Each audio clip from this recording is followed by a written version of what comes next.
Bienvenidos a un nuevo capítulo de Pensamiento Matemático, el programa donde verás cómo las matemáticas están hasta en el baño.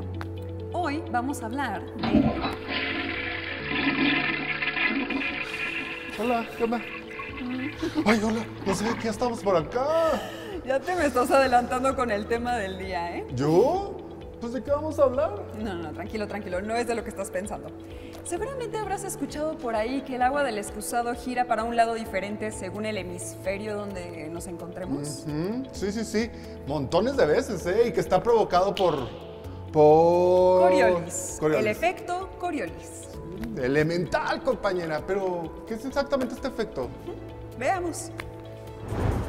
El efecto Coriolis fue descrito por el científico francés Gaspard Gustave Coriolis en 1836, en el que se observa un sistema de referencia en rotación cuando un cuerpo se encuentra en movimiento respecto a este. El efecto Coriolis consiste en una aceleración relativa de dicho cuerpo en el sistema de referencia, que ocurre cuando éste se desplaza respecto al eje de giro. Esta aceleración aparente está dada por la llamada fuerza de Coriolis, que es inercial o ficticia, es decir, que no se trata de una fuerza en sí, sino que más bien ocurre porque el sistema está rotando. La Tierra es un sistema rotatorio que gira sobre su eje a una velocidad constante, causando el efecto Coriolis sobre las masas de aire y agua que se mueven largas distancias sobre su superficie. Este provoca que estas masas se desplacen en dirección contraria a las manecillas del reloj en el hemisferio norte y de forma inversa en el hemisferio sur, lo que podemos ver claramente en el sentido del giro de los huracanes. Por ejemplo, si la Tierra estuviera estática, las masas de aire simplemente se moverían en línea recta desde los polos hacia el ecuador, pero es gracias a la rotación que el aire circulante es desviado siguiendo esos patrones. Aunque el efecto Coriolis se nota más en esos grandes sistemas climáticos, no solo se aplica en ellos, sino también afecta a cosas más pequeñas como los aviones. ¿Y eso cómo? Pues cuando hacen viajes largos, este efecto provoca que sus trayectorias se vean afectadas de forma similar a lo que ocurre con las masas de aire, por lo que los pilotos tienen que hacer algunas correcciones para poder llegar al lugar de su destino. Por eso mismo se tienen que hacer ajustes cuando se disparan proyectiles de largas distancias, ¿no? Elemental. Si no se tomara en cuenta esta desviación, no serían capaces de dar con el blanco. Pero, ¿por qué tienen que hacerse esas correcciones, Mara? Porque la Tierra es un sistema de referencia no inercial, por lo que la segunda ley de Newton, fuerza igual a masa por aceleración, no se puede aplicar así por las buenas, sino que se tienen que considerar algunas fuerzas no inerciales en la ecuación que serán o no tomadas en cuenta según su influencia. Tomemos como ejemplo el caso de un francotirador haciendo un disparo a un objetivo ubicado a 1300 metros. Me agrada, pero ¿cuáles son esas fuerzas, Mara? Son 4. En primer lugar, tenemos la aceleración angular, que ocurre cuando el sistema de referencia cambia su velocidad angular, o sea que gira más rápido o más lento. Como la rotación de la Tierra es muy constante y su desaceleración ocurre a un ritmo muy lento, esta fuerza no tendría ningún efecto sobre el tiro de nuestro francotirador. Pues una menos, ¿eh? Sí. En segundo lugar, tenemos la aceleración lineal de la Tierra, que es la aceleración a la que está sometido el planeta mientras gira alrededor del Sol. Su valor sería igual a 2pi entre t todo al cuadrado sobre r, donde t es el periodo de traslación de la Tierra y r su distancia media al Sol. Si consideramos que t es igual a 31.557.000 segundos y r igual a 1.49 por 10 a la 11 metros, este término de aceleración sí se toma en consideración y es de 6 milésimas de metro por segundo al cuadrado. ¿Cuál es la tercera? ¿Cuál es la tercera? La tercera fuerza es la aceleración centrífuga, cuyo valor es igual a 2pi entre t todo al cuadrado por r coseno de lambda, donde lambda es la latitud a la que nos encontramos. ¿Y la cuarta fuerza, Mara, cuál es? Finalmente, llegamos a la aceleración de Coriolis y depende tanto de la rotación terrestre como de la velocidad del cuerpo, en este caso de la bala. Si suponemos que ésta se mueve horizontalmente con una velocidad determinada, tenemos que el valor de la aceleración de Coriolis es de 4π/t, todo por v coseno de lambda, donde v es la velocidad de la bala. Así, vemos que las fuerzas más importantes para el disparo del francotirador son la centrífuga y la de Coriolis. Y según la velocidad del proyectil y la distancia que recorran, pueden llegar a hacer que se desvíe significativamente. Ay, pues ahora me queda mucho más claro el caso del francotirador. Medir el efecto Coriolis es bastante complicado, pero podemos utilizar esta calculadora en línea para calcular el tiro de nuestro francotirador. ¡Claro! Para hacerlo, tenemos que introducir los siguientes valores. Masa, 0.05 kilogramos, 0.05 kilogramos, velocidad, 1000 kilómetros por hora, 1000 kilómetros por hora, la latitud, 20. 20, y automáticamente nos calculará la fuerza y la aceleración de Coriolis, como podemos ver. ¡Excelente! ¿Por qué no vamos ahora con un experto que nos ayudará a comprender mejor el efecto Coriolis y su importancia? Pues vamos. El día de hoy tenemos como invitado al doctor Leopoldo Ruiz Huerta. Él es investigador del Instituto de Ciencias Aplicadas y Tecnología de la UNAM. ¿Qué tal, doctor? Bienvenido al programa. Hola, ¿qué tal? ¿Cómo están? Muy bien, gracias. Por la invitación. El día de hoy podría platicarnos qué es el efecto Coriolis. Cómo no, con muchísimo gusto. Fíjate que probablemente la manera más sencilla de explicar el efecto Coriolis tiene que ver con la relatividad del movimiento. Es decir, es un fenómeno que se presenta cuando un objeto se está moviendo dentro de un sistema que se encuentra en movimiento. Esta condición genera que se pueda percibir una desviación con respecto a un lanzamiento.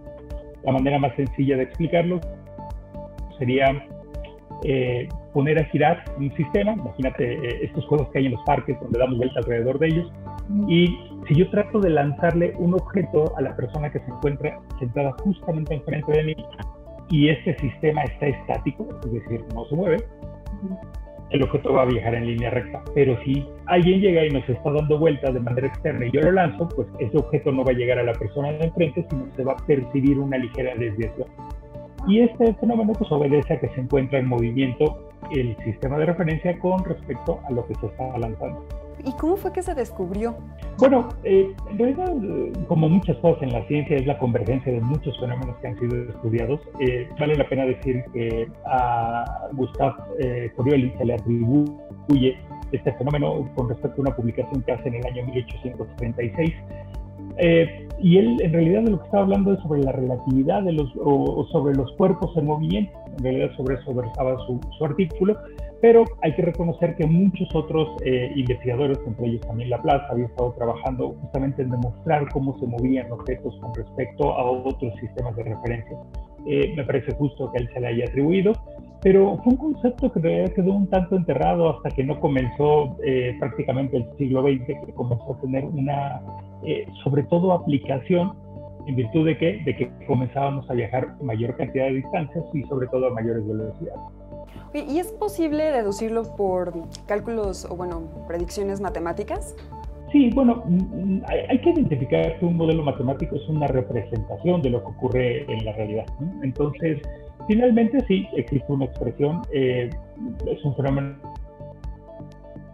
de la aceleración a una aceleración inercial, que por supuesto puede ser calculado como una fuerza, y como todo fenómeno que involucra aceleración y fuerzas, pues por supuesto debe de haber una masa, debe de considerarse la velocidad de giro del sistema de referencia y la velocidad a la que está viajando el objeto al interior de ese sistema. Con esos parámetros, por supuesto que es posible calcular el efecto Coriolis. Perfecto. ¿Y es verdad que en el hemisferio sur y en el hemisferio norte funciona de diferente manera? Como esa pregunta con respecto a todo es verdad, recuerda que nada es verdad, nada es mentira, todo depende del cristal con que se mira. Sí, por supuesto que sí, está atribuido particularmente con respecto al giro de la Tierra. Hay que recordar que nuestro planeta, que no necesariamente se encuentra ubicado así en el espacio, pero si consideramos el norte y el sur como la parte superior y la parte inferior, pues siempre está girando de oeste a este, ¿no? Es decir, nuestro planeta está dando vuelta en ese sentido. Y si yo me encontrara en el Ecuador, ¿no?, y lanzara un objeto con dirección hacia el norte, pero con muchísima fuerza, tengo el brazo de Superman y soy un quarterback que está lanzando, Por supuesto que el movimiento de la Tierra va a hacer que se desvíe en sentido antihorario. Okay. Pero si ahora yo me doy la vuelta y sigo en el ecuador y hago el lanzamiento hacia el sur y el planeta sigue girando en la misma dirección, pues ahora va a girar en sentido horario. Entonces, depende, por supuesto, de dónde se esté analizando el fenómeno y cómo están ocurriendo los lanzamientos. En ambos casos, si yo hago el lanzamiento desde norte hacia sur, siempre va a tener la misma desviación. Entonces, la gran maravilla de esto es la relatividad del movimiento que se genera con respecto al sistema. Entonces, obedece muchísimo más a eso y tiene diversas aplicaciones hoy en día, ¿no? ¿Y es posible notarlo en el clima o, por ejemplo, en los huracanes? Sí, por supuesto que sí. De hecho, es uno de los lugares donde mejor se observa. Hay que recordar que nuevamente involucra temas de velocidad. Nuestra Tierra, con respecto además a la costumbre de viajar en ella, ¿no? Viaja relativamente lento, ¿no? Tarda 24 horas o cerca de 24 horas, 23 horas, 50 y tantos minutos con algunos segundos. Y este movimiento tan lento, cuando se empiezan a desplazar los vientos, pues justamente pudiera llegar a ser suficiente para generar que tengan una orientación muy particular sobre los fenómenos climatológicos, y eso es justamente lo que se nota, y por lo cual los huracanes pueden llegar a tener un sentido en uno de los hemisferios y llegar a tener otro sentido en el otro de los hemisferios. Pero obedece justamente el movimiento de la Tierra y por supuesto que sí tiene un impacto. Ok. Hoy pues le agradecemos mucho, doctor, por esta entrevista tan interesante, en verdad. Muchas gracias. No tiene nada que agradecer, y hay que recordar que también sirve para muchos temas de navegación, ¿no? Los aviones, cuando viajan de un lugar a otro, por supuesto, debido a la gran distancia y las velocidades que llevan, la rotación de la Tierra tiene un impacto y hay que ajustar las trayectorias para compensar este desplazamiento. Sí, claro que sí. Bueno, eso lo iremos viendo más adelante, pero se lo agradecemos muchísimo, en verdad. Continuamos con esto que es Jóvenes en TV. Entonces, esto explica por qué el agua del inodoro gira en el sentido que lo hace, ¿no? Bueno, en realidad no. ¿Cómo, Dimara?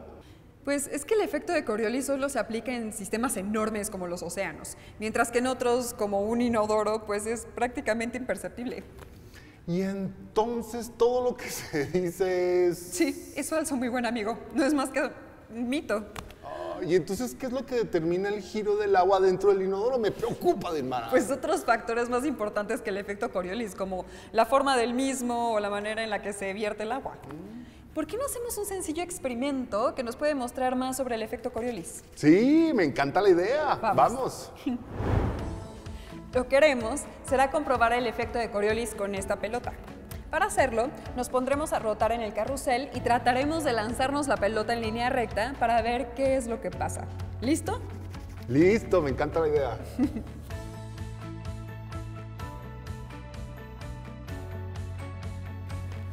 Lo que esperaríamos al lanzar la pelota de frente es que llegara a tus manos. Pero en lugar de eso, vemos que el lanzamiento se curva y sale en otra dirección. Ajá. Porque aquí tenemos a nuestro amigo Coriolis haciendo de las suyas, Dimara. Elemental. ¿Por qué no lo repetimos para verlo una vez más?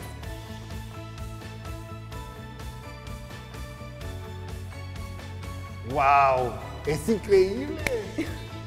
Vayamos con nuestro segundo especialista invitado para que nos cuente un poco más sobre el efecto Coriolis y el vuelo de los aviones. ¡Vamos! Pues ahora estamos con el doctor Carlos Salicruz, quien es médico, cirujano, especialista en medicina aeroespacial y piloto aviador. ¿Qué tal, Carlos? ¿Cómo estás? Bien, ¿cómo estás? ¿Qué tal? Qué gusto. Un gusto para nosotros. Un gusto nuevamente estar acá con todos. Igualmente. Mi primera pregunta es ¿cómo afecta el efecto Coriolis el vuelo de los aviones? Fíjate, el efecto Coriolis, generándose por la fase de la rotación de la Tierra, si yo quisiera volar, digamos, de América del Norte a América del Sur y trazo una línea recta, por el efecto de rotación de la Tierra, yo acabaría en el Océano Pacífico, no llegaría hasta la Patagonia. Claro. Entonces, tendremos un poquito hacia el este para que de esta forma, aprovechando el efecto de rotación de la Tierra, lleguemos ahí. Ya los nuevos sistemas de navegación, ya nuestra navegación satelital, la navegación con las señales que hay en la Tierra, con las antenas que tenemos en la Tierra, pues ya nos van dando referencia para ir enderezando el avión, pero realmente si uno ve la trayectoria de un avión conforme la Tierra va rotando, es un poquito circular, digamos, si vamos de norte a sur, digamos que es un poquito hacia la izquierda, vamos dando la vuelta, ¿no? así es como nos afecta. Y bueno, pues todos estos cálculos, cuando se usaba navegación no satelital, pues bueno, había que estarlos haciendo. Ahora con la navegación satelital pues es mucho más sencillo, ¿no? Claro, claro. ¿Y estas mediciones específicamente cómo las realizan? Es decir, antes de que hubiera quizá los sistemas de navegación satelital, ¿qué matemáticas, qué cálculos se utilizan para poder de alguna manera modelar estas trayectorias con el efecto Coriolis? Sí, pues había que hacer precisamente las fórmulas que realizó Gustave Coriolis cuando desarrolló todo esto, ¿no?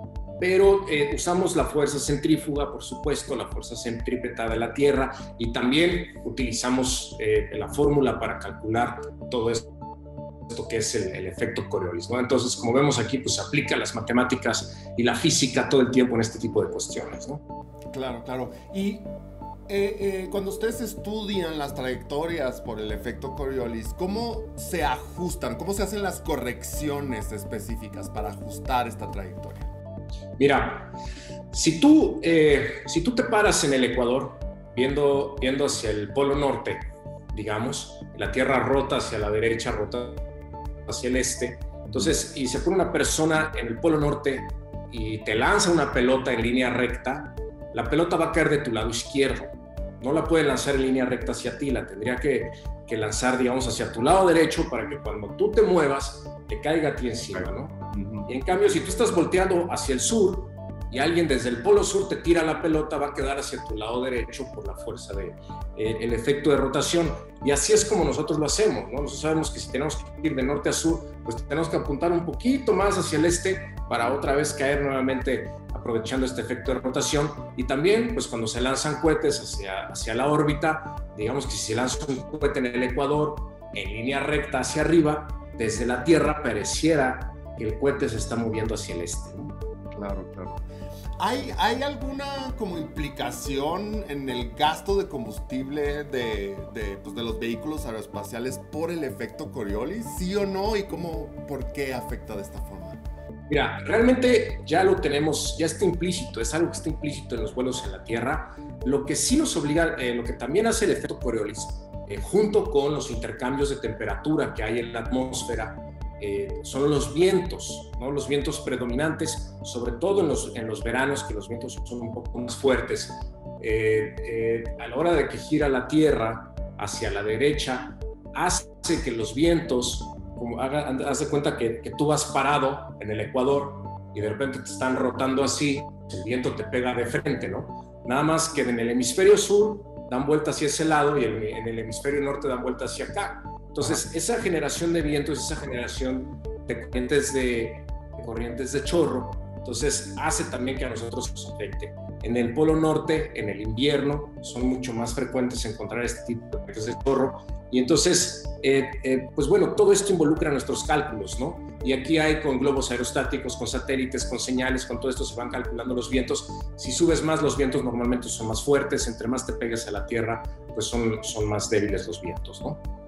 El consumo de combustible también se ve afectado, ¿no? Si nosotros tenemos el viento de frente, nuestra velocidad respecto de la Tierra, respecto al viento, respecto a la atmósfera va a ser la misma, pero respecto a nuestro avance de la Tierra con viento de frente vamos a ir más lento. Entonces vamos a consumir más combustible porque vamos a volar por más tiempo. ¿En qué otros casos, Carlos, crees que es importante mencionar pues, el impacto del efecto Coriolis en este tipo de trayectorias, ya sea en ingeniería aeroespacial o en algunos otros fenómenos que tú hayas visto? Mira, pues en meteorología nosotros estudiamos mucho eso, la generación de los fenómenos meteorológicos. Por ejemplo, los huracanes, nosotros los conocemos como huracanes, hay quien lo conoce como tifón en otra parte del mundo. Depende de dónde seas, el nombre que le pones, ¿no? El nombre correcto son ciclones tropicales. Y estos ciclones tropicales, por el mismo efecto Coriolis, en la parte del hemisferio norte, giran en contra de las manecillas del reloj y en la parte del hemisferio sur giran a favor de las manecillas del reloj. Entonces, como ves, el efecto Coriolis afecta todo esto y también tiene que ver con la generación de mareas y, como les decía, este tipo de vientos, ¿no? Hay una idea muy equívoca que también hace que el agua adentro de un inodoro o adentro de un contenedor, a la hora que uno lo drena, gira hacia un lado, gira hacia el otro. Esto realmente depende del tipo de cañería que uno esté usando y hacia dónde, porque realmente el efecto Coriolis lo que modifica es una trayectoria que se recorre durante horas a largas distancias, ¿no? No una cubeta ahí con un hoyo abajo, eso no es posible. ¿Cómo les podrías decir a los chavos de preparatoria cómo tú utilizas las matemáticas y para qué te han servido, no? Híjole, pues las he visto todo el tiempo hay que estar haciendo cálculos, hay que estar haciendo no nada más cálculos mentales. Ahorita ya estamos auxiliados mucho por las computadoras, pero también nosotros tenemos que saber hacer este tipo de cálculos rápidos, precisamente para que en caso de una emergencia y en caso de una falla de estas computadoras, pues nosotros podamos ser quienes reemplacemos a la máquina y no la máquina que nos reemplaza a nosotros, y cuando la máquina se paraliza, pues viene un caos, ¿no? Entonces, es algo cotidiano para mí, es algo de todos los días, y pues es algo que realmente me ha servido mucho para poder seguir avanzando. Muy bien, muchas mates de bachillerato, geometría, trigonometría, cálculo. Muchas gracias, Carlos, por tu tiempo. Es un honor para nosotros tenerte aquí en nuestro programa, y nosotros continuamos en Jóvenes en TV. Nunca me hubiera imaginado que el efecto Coriolis era tan importante para tantas cosas, hermana. Elemental. Aunque no tenga relación con los inodoros, como tantas veces nos han dicho, sí hay que entenderlo para explicar fenómenos mucho más grandes como los sistemas climáticos y las corrientes marinas. Es muy alucinante. Por hoy hemos llegado al final de este episodio, aunque no podemos irnos sin antes preguntarles, ¿en la atmósfera de Júpiter existirá el efecto Coriolis? Bueno, pues recuerden unirse a nuestra comunidad, el grupo de Facebook Jóvenes en TV, un grupo de jóvenes en casa, y usar el hashtag Elemental para responder la pregunta e interactuar con nosotros. Ahora sí, hasta un nuevo episodio de Pensamiento Matemático. ¡Elemental!